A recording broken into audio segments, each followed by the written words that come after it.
So Adam Silver ended up getting on the NBC News, and he was talking about the CBA negotiation that's going on between, of course, the owners and the players, and he absolutely said something that pissed the WNBA off. All right, they ended up taking shots at him, which I will show y'all that after this. Let's go ahead and take a listen to what he had to say. Adam Silver just dropped a statement that no one saw coming, and the WNBA completely lost their composure. But here's the part that's truly shocking. What he revealed explains exactly why the current negotiation is falling apart. By the end of this video, you're going to see why the WNBA might not even exist in 2026. I'm not exaggerating. This is far more significant than most people realize. So, Silver goes on NBC News and talks about the CBA discussions. Seems routine. But then he says something that changes the entire perspective. Listen closely to his phrasing. I think share isn't the right way to look at it because there's so much more revenue in the NBA. I think you should look at it in absolute numbers in terms of what they're making, and they are going to get a big increase in this cycle of collective bargaining, and they deserve it. So the main part that I want us to pay attention to is this first part, okay? It's really quick. This clip was really quick, but we need to pay attention to what he said right here. Yes, I mean, I think share isn't the right way. Did you catch that? He's saying that looking at shares isn't the right approach. That single statement essentially lays bare the entire strategy. Here's what most people fail to understand. When Adam says, "Don't look at shares," he's basically implying that the players will likely never receive the full amount they're requesting. And get this, the WNBA fires back immediately via Instagram with a story stating, "Don't want to share Adam Silver?" With a question mark, they publicly call him out. Things are escalating fast. But here's the twist. Adam isn't incorrect, and I'll break down exactly why in just a moment. First, you need to understand the underlying math that no one is discussing. The players want a revenue split like the NBA. Sounds reasonable, right? But take a look at what actually happens when you do the calculations. And by the way, it's not even the owners, it's the players. So the players get 50% of the money. Where does the rest of the money go? And this is revenue, not profit, not 50% of profits. They want 50% of revenue. So the WNBA costs, let's just make the maths easy. Let's just say it costs 100 million to run the WNBA. It doesn't, it costs way more. Here's the reality check.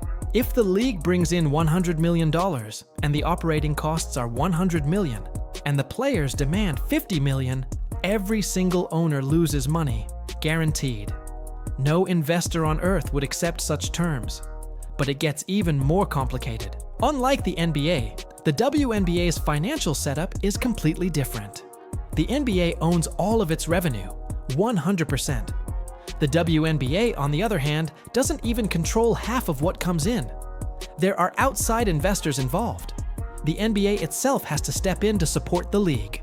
This creates a complex structure where WNBA teams are actually minority stakeholders in their own league. So when players ask for a 50% revenue cut, they're demanding something that literally can't exist under the current system.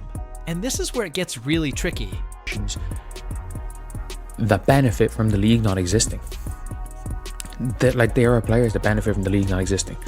And by the way, we know these players that are in the PA have basically diplomatic immunity from getting fired. If Unrivaled goes 5v5, they're going to make a little more money. But you want to know who's not going to make more money? The 60. WNBA has shown zero professionalism. That's a bold claim, but here's why it's true. They leaked award announcements seemingly out of spite toward Caitlin Clark. They called for investigations over issues that didn't exist. They had to take down posts after being pressured by players themselves. And here's something that people aren't connecting. Certain players in leadership positions would actually benefit financially if the league shut down. Think about that. If Unrivaled plays 5-on-5, some players earn more money. But who doesn't benefit? The 60 to 70 players on minimum contracts who would lose everything. This is where the psychology becomes really concerning. Closer to what he said here. We got to dial in right here. He's speaking really fast. Let's listen to this next part.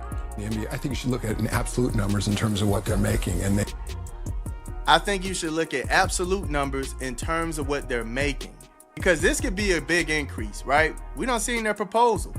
the max going from 200,000 to 850,000. That's a big increase. That's a big increase, right?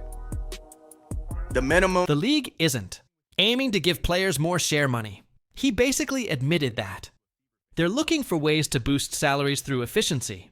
Perhaps they'll cut costs here and there, trim unnecessary expenses, but that share percentage? It stays exactly the same. And this raises a question. Was the poor officiating last season part of a cost-saving strategy to allow higher player salaries? Were adjustments already underway to increase pay without touching the revenue split? Here's the part that's driving players absolutely insane. That we are seeing this type of thing, and look, I think the players should make a lot more money. I think apparently somebody like who knows the WNBA finance really well is like, even if the players got 80% of their merch, and they got like a percentage of ticket revenue, which they actually get none of right now, but it's like, even if you give them 80% of their merch, apparently the total still goes to about only just over $1 million, and they're not going to do it. The players are refusing to accept a salary cap with predetermined increases. They want it tied to revenue, which would fluctuate every year. That means players would only agree to one-year deals, since no one would know the cap for the next season. The league would instantly become unstable. And consider this, even if players were given 80% of merchandise sales and a percentage of ticket revenue, which currently is 0, it would only amount to about $1 million more. That's it. The extra money simply doesn't exist in the amounts they are demanding. This is where the conversation becomes very uncomfortable. Y'all don't even own half of what's coming into your league. So that 9% might have to stay there the way that he's talking, because of how they're falling short already on making enough money to pay for how much the league costs to run, right? So that 9% might have to stay there. I don't know. That's the way he's talking. He's like, maybe not look at it as far as shares. Now, to me, it sounds like he's saying we don't necessarily want to increase that share number. We're just going to get a little bit more efficient here and there within the business. He openly stated it. The WNBA might be used as a financial write-off. Tax breaks for running at a loss could mean owners could benefit more if the league isn't profitable. Think about the incentives this creates. If you get tax relief from operating a league at a loss, and you also get positive press for supporting women's sports, why would you ever agree to a deal that guarantees greater losses? You wouldn't. It's bad business. And this explains why the players are frustrated. From their point of view, they see the league growing. They see Caitlin Clark selling out arenas, and they're wondering, where is all this money going? But there's a critical piece they're missing. If the revenue split happens, it is essentially a guarantee the owners lose money, and there's no scenario where that's ever going to happen. And I think the players are like, there will never be a situation where they budge on the revenue split. There won't be. If there's no 2026 season, there's not going to be a 2027 season, there's not going to be a 2028 season. I think an argument could be made that it is beneficial that the whole league shuts down, and it allows these players to start fresh. The NBA are minority stakeholders who stepped in to save the WNBA. They aren't just backing individual teams, they're supporting the entire league. And the newer third-party investors?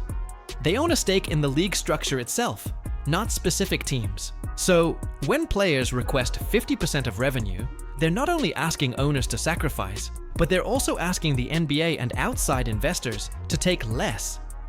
None of these groups has any motivation to agree to that. This is basic negotiation psychology. Players think they have leverage because of last season's momentum. But do they really? Consider this carefully. And talking his talk, he was going to settle everything. I thought he was going to fix everything. I called him Thanos to fix it. Man, he talking just like Kathy. He talking just like Kathy, man. He like, look, we not trying to get y'all this share money. We're going to find a way to get those increases going, right? Y'all going to make a little bit of more money, but y'all not going to get any more of this share. I'm sorry. We're not looking at it as shares because y'all not making a profit. Y'all not making close to as much as the NBA is making. Even with Caitlin Clark performing at an incredible level, it still wouldn't be enough to save the league. That's a hard truth no one wants to say out loud. Yes, she brought immense attention. Yes, ratings spiked. But even a generational talent cannot fix the structural issues at the heart of the WNBA, and it gets more complicated. Unrivaled already exists. Project B is on its way with billions in funding. These leagues are structured completely differently. Investors in those setups are majority, sometimes even full owners. They don't have to deal with the unique split setup the WNBA operates under. And yet, this massive challenge with Unrivaled is largely being ignored. Would have added 24 more players, got to like 60 instead of 44, added 16 more players, made it 5v5 with 10 players per team, and the league becomes infinitely better. But they're so stuck on gimmick basketball that's not real basketball that they've screwed it. Like, I think if Unrivaled was 5v5, I think a lot of other players would be playing. I think Caitlin Clark plays with 5v5. If Unrivaled weren't based on gimmick basketball, I'd support it completely. The problem? 3-on-3. If Unrivaled were 5-on-5, the discussion would be entirely different. Caitlin Clark would likely participate. Aja Wilson might also play, especially during a lockout. Instead, they expanded by adding 2 more teams instead of increasing rosters by 4 players per team to play 5-on-5. They could have had 60 players instead of 44. They could have made it real, traditional basketball. But because they're so fixated on 3-on-3, they've limited their growth. This setup creates an impossible scenario for current WNBA players.